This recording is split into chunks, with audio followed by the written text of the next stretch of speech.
we are all entitled to human rights.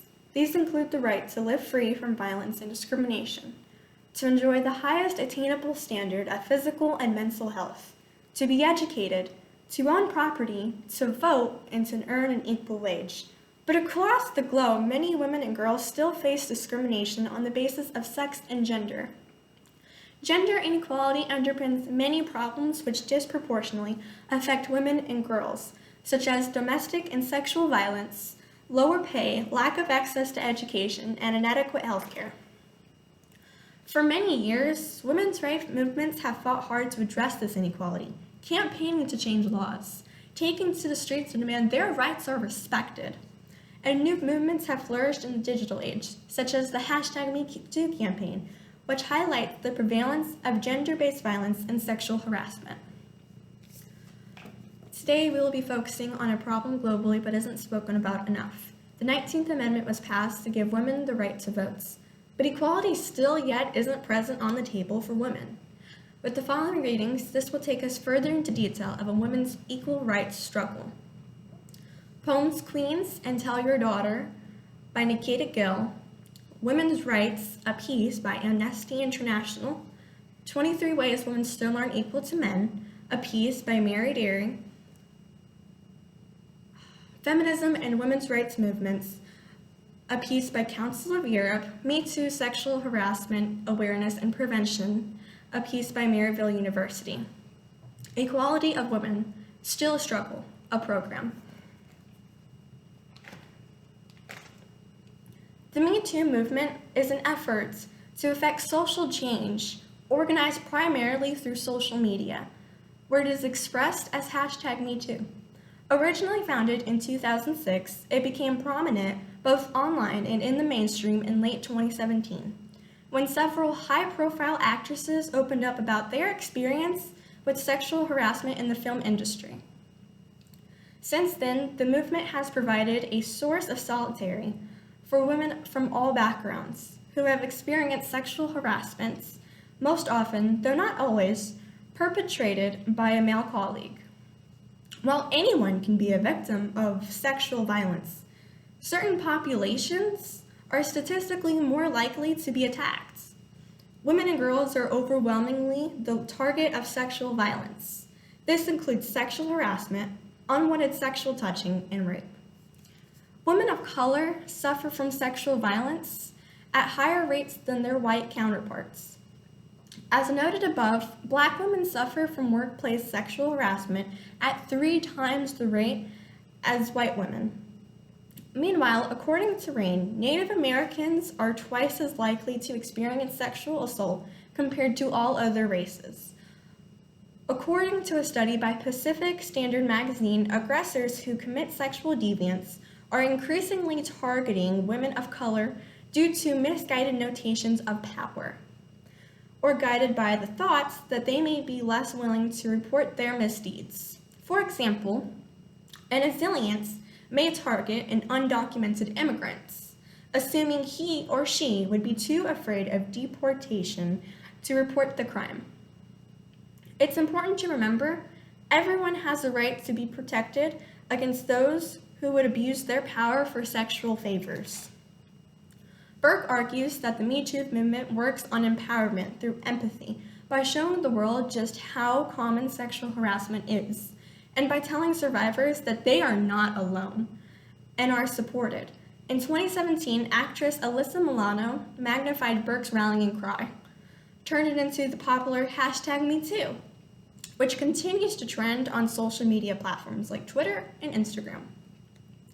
Milano's actions came in response to a number of women in Hollywood, opening up about their own experiences, many involving sexual harassment at the well-known hands of film producer Harvey Weinstein. Although Weinstein's accusers helped to start the movement, Milano's use of Burke's phrase has been a powerful catalyst. Today, the movement is still a source of solidarity for victims of sexual harassment. The fact the tweets and Instagram posts bearing the #MeToo are still posted daily serves as a reminder of just how widespread sexual violence really is. There are people who believe that we do not need feminism today, but nothing could be further from the truth.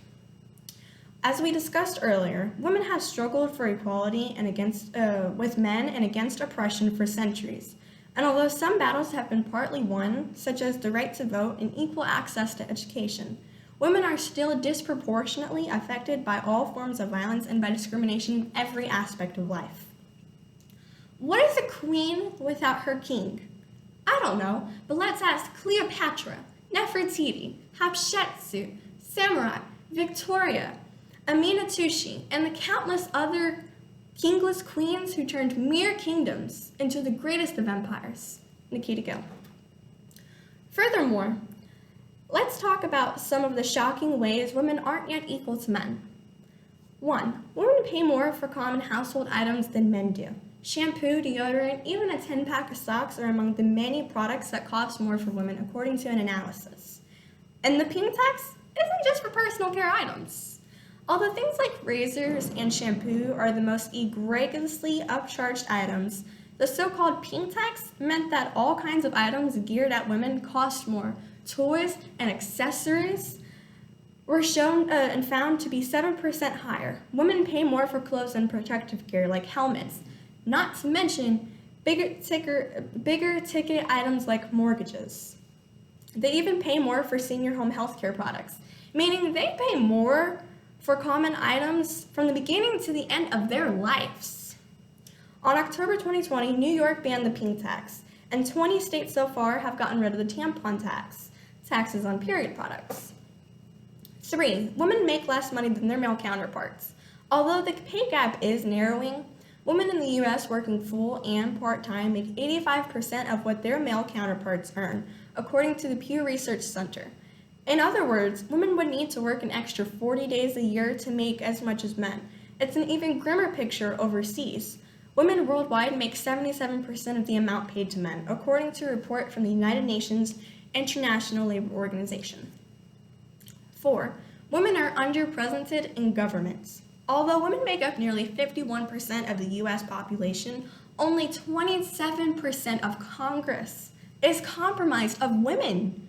Worldwide, just 25.5% of all national parliamentaries were female as of March 2021, according to the UN. Sexism. This is a very often present term in feminist literature, as well as in the media and everyday life. And it is an important concept in understanding feminism. Sexism means perceiving and judging people on the basis of their belongings to a particular sex or gender. It also covers discrimination of a person on the same basis. It is important to note that sexism applies to both men and women. However, women are more affected by sexism than men in all areas of life. Every day, sexism takes on different forms, sometimes not easily recognizable. For example, telling jokes about girls, commenting on the female body, objectifying women, reacting to the way women are dressed, assigning women easier tasks in internet games, or objectifying women in advertising. Women's rights are human rights. Why do we need women's rights when these are simply human rights? Almost everywhere in the world, women are denied their human rights just because of their sex. Women's rights should not be seen as special rights. They are human rights enshrined in international rights treaties and other documents, and includes such rights as freedom from discrimination, right to life, freedom from torture, right to privacy, access to health, right to decent living conditions, and many others. However, there are also human rights instruments that take into account the specific situation of women in society with regards to accessing or exercising their human rights, or which aim to protect them from violence. Tell your daughters how you love your body. Tell them how they must love theirs. Tell them to be proud of every bit of themselves, from their tiger stripes to the soft flesh of their thighs, to whether there is little of them or not, whether freckles cover their face or not, whether their curve is plentiful or slim, whether their hair is thick, curly, straight, long, or short. Tell them how they inherited their ancestors' souls and their smiles, that their eyes carried countries, that breathed life into history, that the swing of their hips does not determine their destiny. Tell them to never listen where their bodies are critiqued. Tell them every woman's body is beautiful because every woman's soul is unique. Nikita Gill. Why is it important to stand up for women's rights? Women's rights are human rights. It might seem like an obvious point, but we cannot have a free and equal society until everyone is free and equal. Until women enjoy the same rights as men, this inequality is everyone's problem. We are stronger when we work together.